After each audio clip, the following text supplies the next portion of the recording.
To talk about the referendum with the UK. I wanted to talk about France, Italy, because it looks like everything is working together where the people are looking at the current leaders, looking at the current system, and they're saying, this is not working for us. And it looks like many of these areas are looking to have a referendum like the UK and vote themselves away from the EU. But it has not happened for the UK as of yet. It looks like the EU is trying to stop them any way they possibly can from implementing Article 50. So when you look at Europe right now and you see what's happening, what do you see happening in the EU? Do you think this will affect the banks? What's your take on it?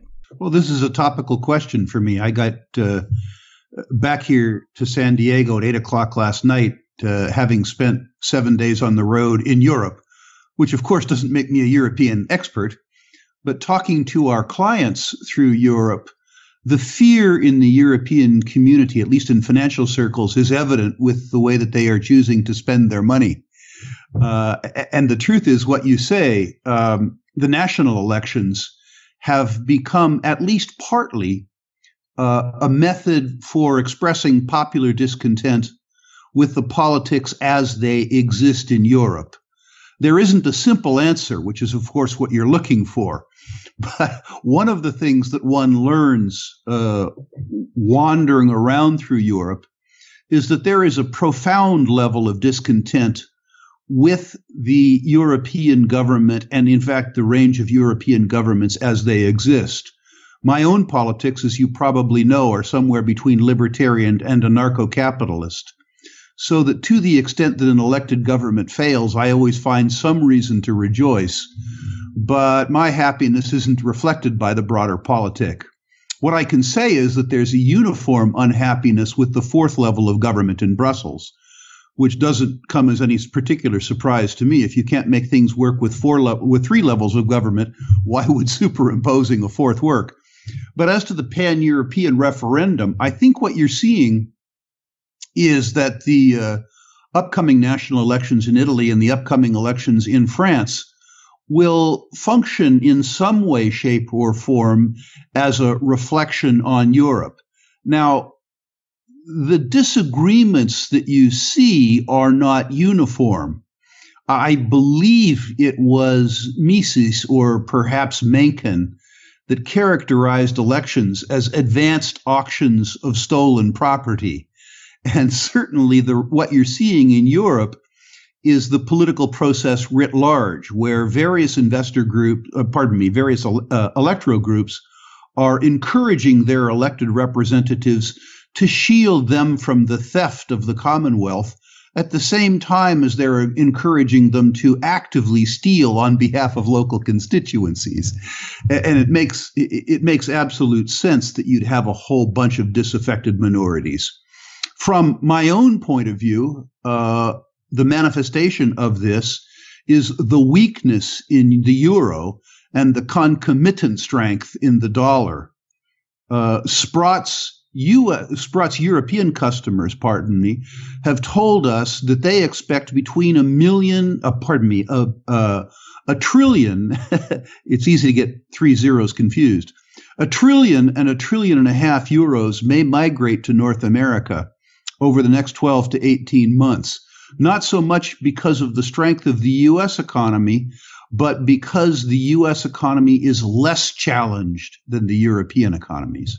Do you think also that they'll rush into the dollar if the EU, if all the referendums hold and they, break away from the EU? I do believe that you will see dollar strength. I don't believe that this is because the U.S. economy is particularly strong.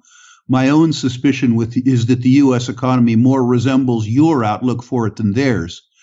I remember Doug Casey saying that the U.S. dollar is in effect the prettiest mare at the slaughterhouse, which is saying that it's the worst major currency in the world with the exception of all of the others.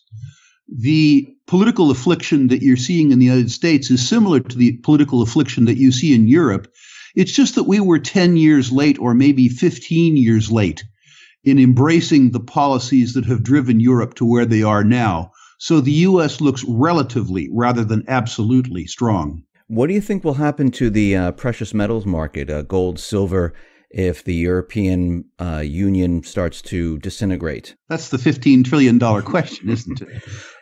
My own suspicion is that in the next 5 years, or maybe longer, that gold won't win the war against the US dollar, but it will lose it less badly. I think this is an important note. This has happened twice before in my career. In 1975, both gold and the US dollar did well. Similarly, in 2002, and in both cases, they were safe haven trades. Further, in both cases, towards the end of the combined move, the dollar rolled over and gold did very well. And that's the supposition that I have now. I think that you will see the US dollar do well relative to other currencies, but I think you will also see gold do well, both in dollar terms and denominated in other currencies. My own experience in 40 years has been dollar-centric because I've lived in the United States. And from my own point of view, the most important determinant of the gold price in US dollars has been the relative faith in the US 10-year Treasury and gold. The US 10-year Treasury has, of course, been in a 35-year bull market beginning in 1982. And although it isn't impossible that the US 10-year Treasury could continue to do well, the truth is, after 35 years, my belief that bull market is much closer to the end than to the beginning, simply because of very low interest rates. If that's true, and you agree with my thesis that gold trades contra to the US 10-year Treasury, one would have to accept that the gold market then is closer to the beginning of its market than the end, if the bonds are closer to the end of their market than the beginning. And that's the situation that I see increasingly. Now, going with what you said, Alan Greenspan was out there, and he is saying that people should own gold as insurance. And he agrees with Ron Paul, which, is crazy in itself. But, do you also see that people should be holding gold and silver as an insurance policy? And why do you think he's saying this at this time? Well, remember that in the dim distance past, Alan Greenspan was one of ours. And my suspicion is that the thoughts that you and I describe publicly, Mr. Greenspan feels privately. I met him and spent some time with him a year ago and found him to be a thoroughly charming human being. And my suspicion is that he understands, as the partial author of our own dilemma, the Fed balance sheet writ large, that he understands how it unwinds.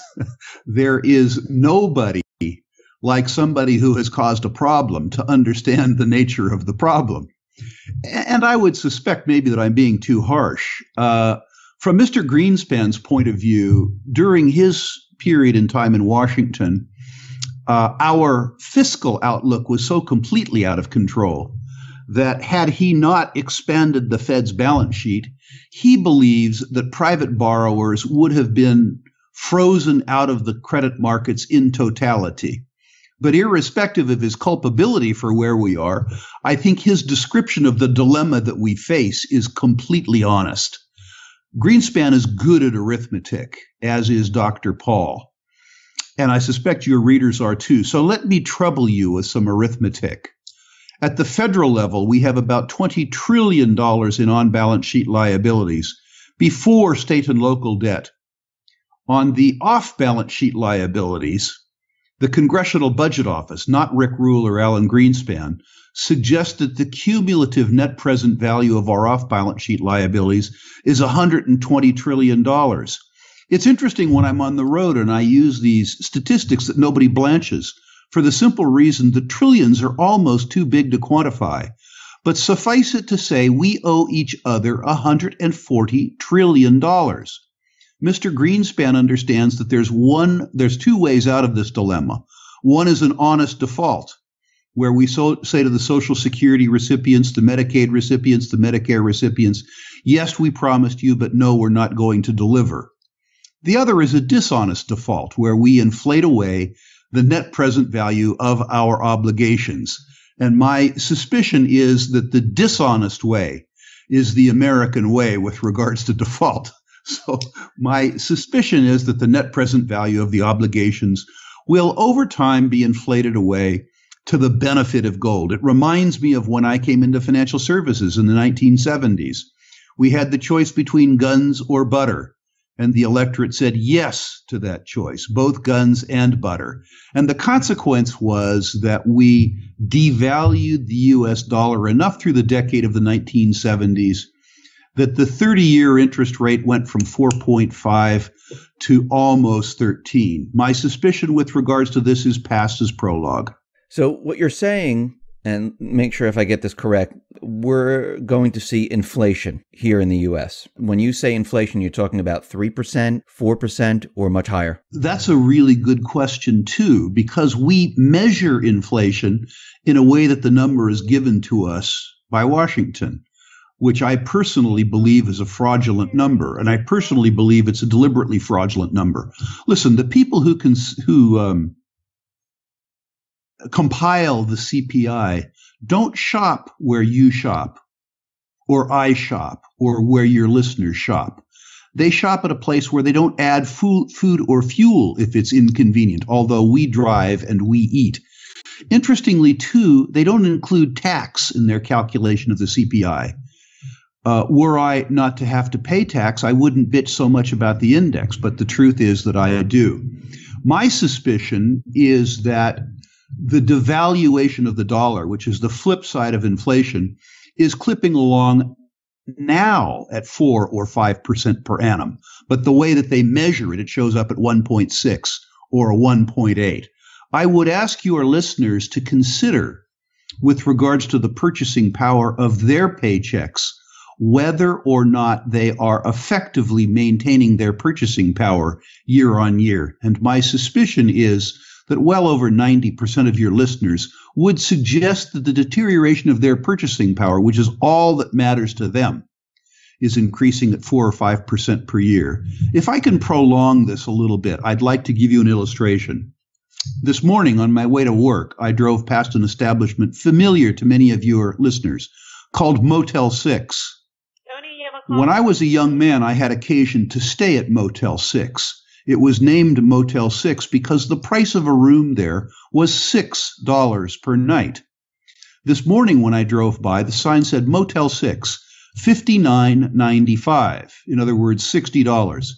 Over 30 years, there's only one of two explanations for this. Either a room at Motel 6 is 10 times the size and 10 times as nice as when I had to stay there, or else the denominator, the unit of value on the purchasing mechanism for a night at Motel 6 has declined by 90%. Now, with specific regards to gold, when a room at Motel 6 was cheap at $6 a night, an ounce of gold bought you 5 or 6 room nights. Now that a room at Motel 6 is expensive at $60, an ounce of gold buys you 13 room nights. The fact that gold hasn't merely kept its purchasing power, but rather has increased its purchasing power over 35 years through thick and thin and through many interest rate cycles speaks precisely to your prior question about whether your listeners should consider owning gold, only if they want to preserve their purchasing power. From everything that we've been talking about, Trump is out there.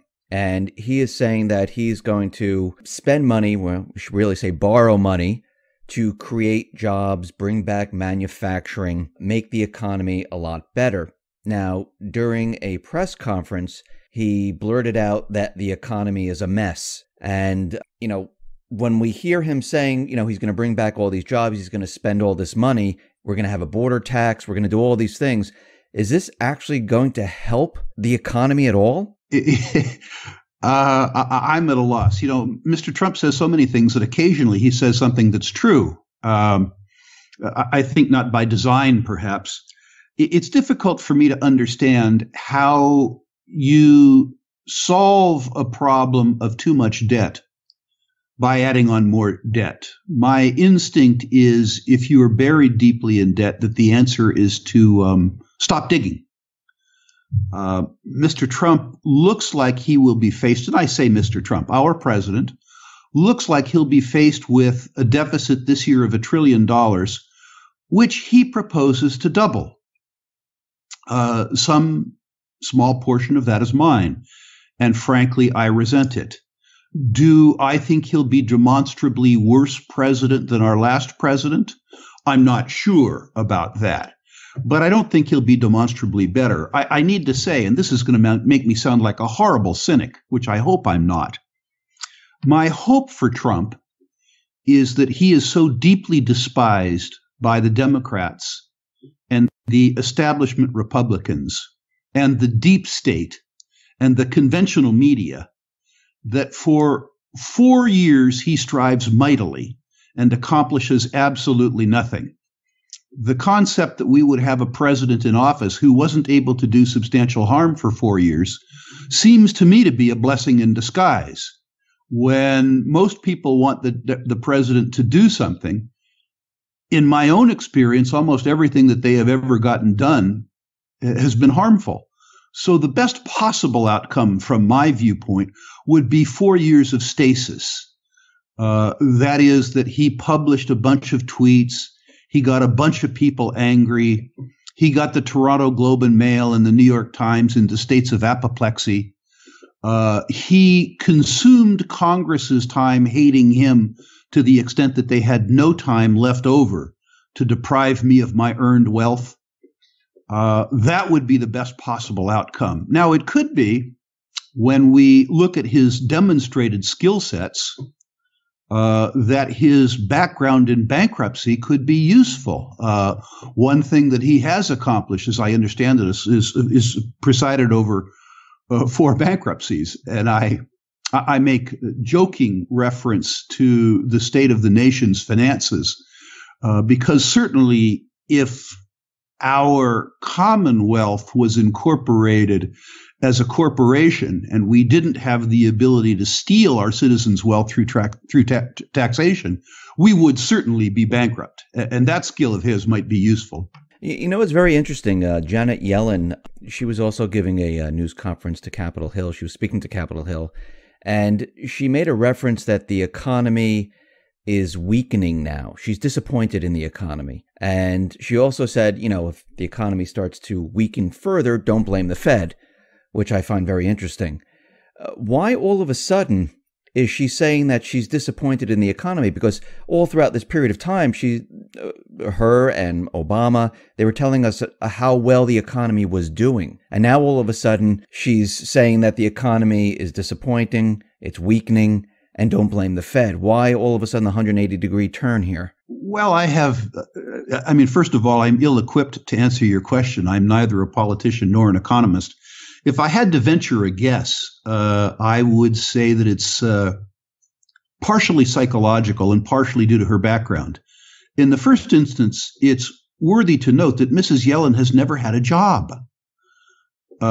She has never had to produce a product other than studies and papers and stuff like that. She's never had to meet a payroll. She's never had to subtract the cost of producing a product from its selling price to report to her bank or her shareholders, because she's never had any. And so perhaps the economy that she's talking about is the economy around the Beltway. The second thing is, I think, perfectly normal and natural. Mrs. Yellen is a creature of the deep state, and she reflects the ethos that has surrounded the Obamas, the Clintons, the Bushes, and their ilk in the past.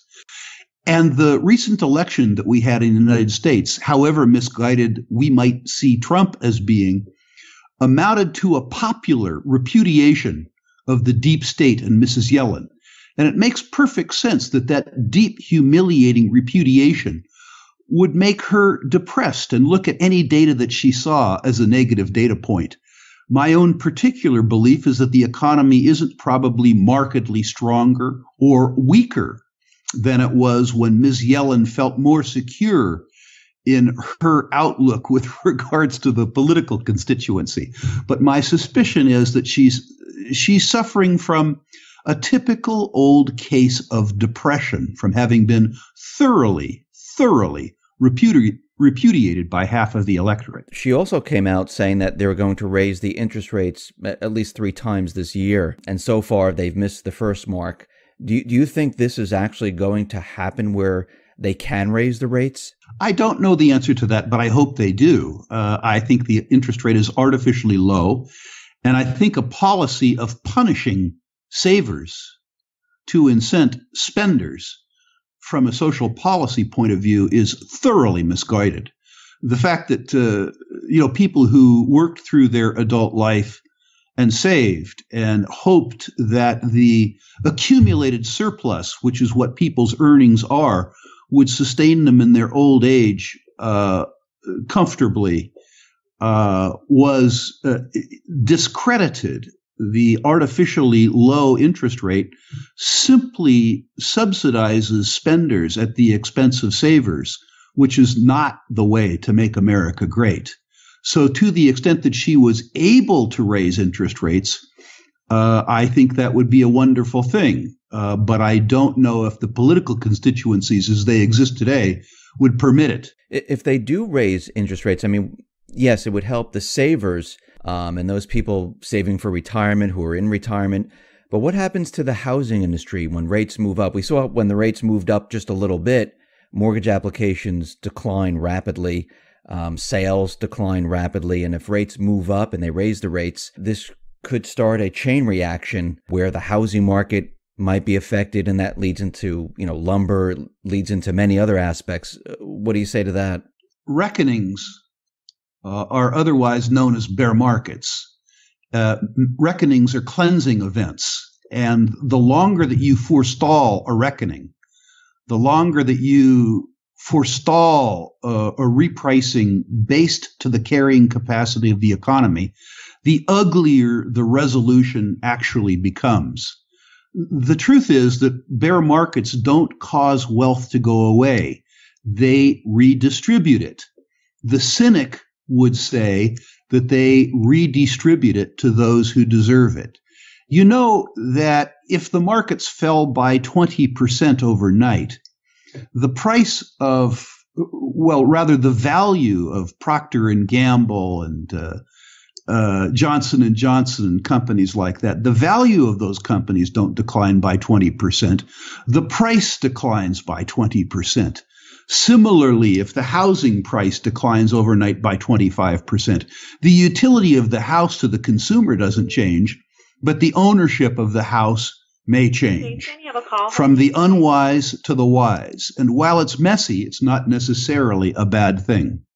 So you mentioned bear market, and there are individuals out there like Charles Nenner, Harry Dent, and many others who are using all different methods to look at the economy and look at the stock market. And they're saying, maybe in the third quarter of this year or sometime, we're going to have some type of correction. I mean, right now, when you look at the stock market, what is it really based on? Is it based on earnings? Is it based on profits? Is it based on sales? Because as we can see with many of the companies that are reporting in, we're not seeing that. I mean, Caterpillar, what do they have, like 25 months of negative sales declining sales? What do you see? Do you see the market declining anytime soon, or some type of correction coming? With the caveat that I'm really a credit analyst and not an economist. Yes. I see mixed signals in the economy. We're beginning to see my own sector, natural resources and precious metals, recover from what can only be described as a depression. That capital goods spending cycle has really impacted too companies like Caterpillar. In other parts of the economy, consumer goods as an example, you're seeing relative strength. When I look at the S&P 500 in our country, and I'm not qualified to understand deeply a lot of industries because I focused on natural resources, I see very high quality companies, but I see companies that aren't making large capital investments for the future, which I can only equate to them seeing weaker demand in the future than they're seeing currently. Because certainly the balance sheets and the income statements from the big part of corporate America are the best that they have ever been in my career. Profit margins are higher than they have been for 40 years. The 2008 financial crises scared the large corporations much more than they scared governments. So at the same way that they were hiding debts in the middle part of the last decade, they're hiding cash today so that they don't have to buy back stock or give it to shareholders. Those balance sheets and those income statements from historical standards are extremely strong. What scares me is a weakness in demand, not just in our economy, but in global economies, and artificially low interest rates. 2015 was probably the strangest year in markets in my career. People bought bonds for capital gains because they thought the interest rate was going lower, and they bought stock for income. Can you imagine that? A situation where you bought the asset class that was supposed to shield you, and you bought that for capital gains, and you bought stocks for income. We are in a part of the world that, from my own point of view, is completely uncharted territory. So I'm delighted that people like Harry Dent, who I have a lot of respect for, have the courage to do market forecasting, because I certainly don't. I can do it on a company-by-company basis. But the truth is that my crystal ball is cracked and cloudy. We see a lot of economic data out there pointing to a type of recession that we're in right now. When we look around, we see retail is contracting. We see the housing bubble is continually being blown up. The prices are moving up, but we see certain areas where they're starting to come down now and traffic's drying up. We also see, coming out of Goldman Sachs, U.S. refiners are now facing the prospect of weakening gasoline demand for the first time in 5 years. From your viewpoint, why do you think gasoline demand is coming down? I mean, the prices of fuel right now is very low. Does this say that the U.S. consumer is ill, that they don't have the funds to go out and purchase the fuel? What's your take on that? Well, certainly, while this economy has some strong points, the overall U.S. economy, to me, doesn't feel strong. And although, again, I'm not an economist, I'm a credit analyst, I lay this to really three interrelated topics. The first is that there has been a consistent decline in the purchasing power of average Americans' wages for 25 years. And I think this has to do more with the individual than the system. Americans haven't upgraded their skills for 25 years. And in globalization, the fact that we have less to offer than our peers in other parts of the world means that our wages have stagnated, because the contribution made by American labor to the finished products has been inefficient compared to the contributions made by Indian and Chinese labor. The second thing is related to that. We have chosen to have our cake and eat it too, in the sense that we have built up debt on the individual level and on the collective level to a point where we haven't seen these levels of debt before in our society. The last time that we had a reckoning in this country was really in 1980. And at that point in time, debt at the federal level was less than 25% of GDP. If we have a reckoning this time, and we have to have a reckoning eventually, remember that on-balance sheet liabilities at the federal level are now about 1 times GDP. In other words, we have about a quarter of the capacity to deal with it that we once had. And the third is that bear markets, however they take place, however ugly they are cleansing. They're a reset. And if you want to begin to have an efficient economy, you need to reprice all of the inputs with regards to the economy. The truth is that our whole country, not everybody in the country, but our whole country has been cannibalizing, if you will, the capital contributions that were made early on. We have not been carrying our consumption as a people for almost 30 years. Our lifestyle has not reflected the contributions that we've made to the global economy. And unfortunately, that will have to take place, and it will be unpleasant for many of us. So when you say a reset or a reckoning, what exactly do you mean? Like a complete collapse of the system, like we had, not collapse, but the system deteriorating like we had in 2008? I don't know if we'll have a catastrophic event like we had in 2008, although certainly I don't believe that we dealt with the root cause of that liquidity crisis. And my suspicion is if you don't deal with the root cause, you have a high risk of repeating it. But my own suspicion is that we need to relive the 70s in some way, shape, or form. That we face a reckoning as a society that will take a long time to reconcile. I don't know your own experience in the 70s, but my experience as a young man, very young man at the beginning of it, was sort of confusion as we reconciled the booms of the 50s and 60s. We reconciled the collective decision with regards to guns and butter. And that reconciliation was ugly. An equities market between 1968 and 1982 that lost half its value. A long, grinding bear market in equities. A bear market that was so deep and thoroughgoing that Business Week magazine published a cover called The End of Equities once. A situation where people's expectation of the purchasing power of their dollars was such that by the end of it, they demanded 15.5% as compensation for a U.S. 10-year bond. An economic circumstance that is severe but probably survivable. My hope is that as a society, we are spared the civil discord that we saw in the 1970s, which, as you know, turned violent on college campuses, turned violent in minority neighborhoods.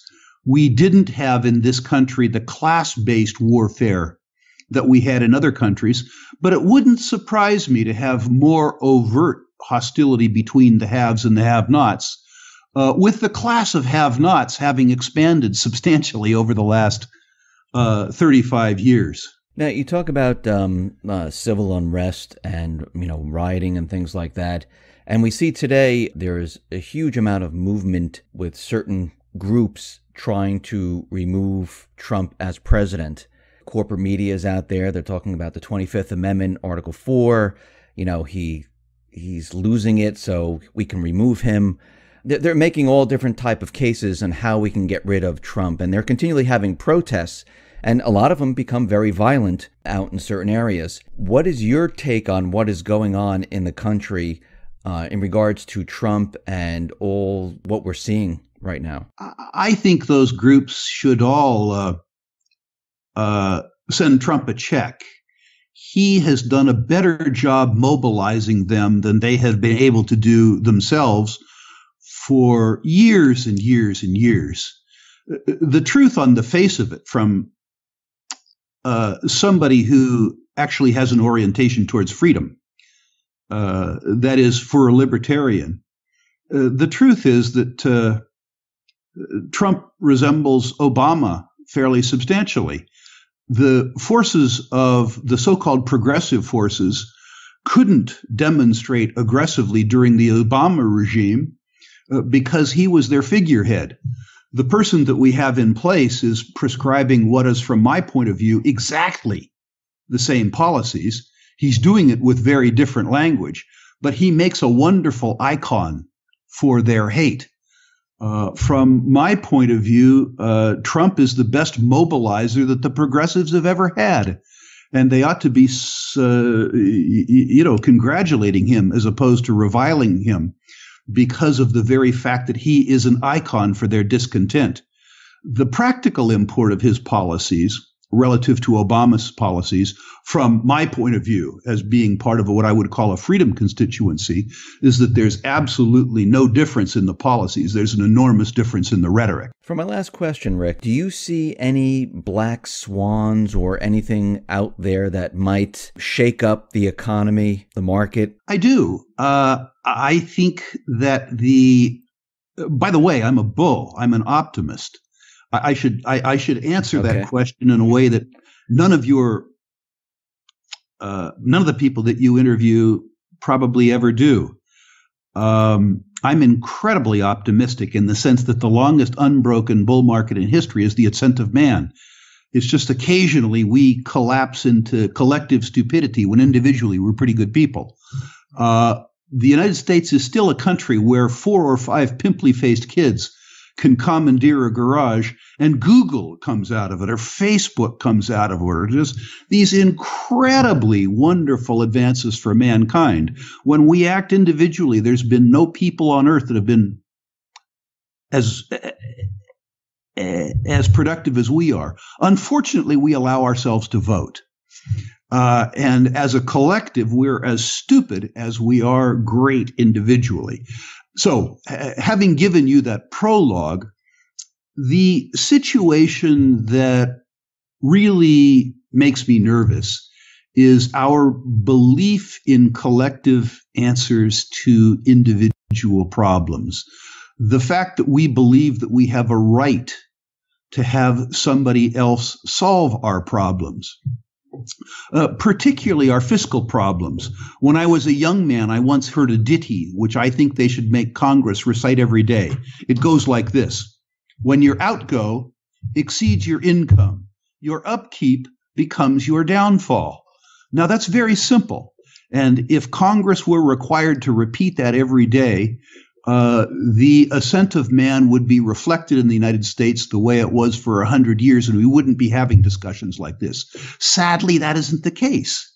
So my most important near-term concern is that we have allowed our politicians to turn us on each other, saying that other people are responsible for the demise in our purchasing power, that other people are getting the benefits that we are entitled to. I'm concerned about the fact that we haven't had a reckoning. I'm concerned about the fact that we haven't had a reset. I'm concerned about the fact that all of the conditions precedent to the 2008 crisis in confidence, the liquidity crisis, have, from my own point of view, gone unaddressed. I'm concerned about bank balance sheets. I'm concerned about the central bank balance sheet. I'm concerned about the fact that the market seems to run on confidence.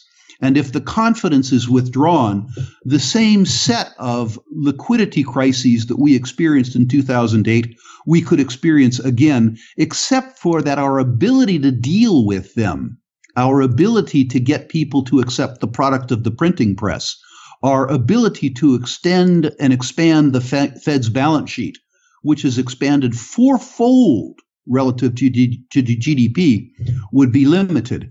So while I sort of understand how we got out of it last time, I'm less understanding how we will get out of it this time without the spanking that we deserve.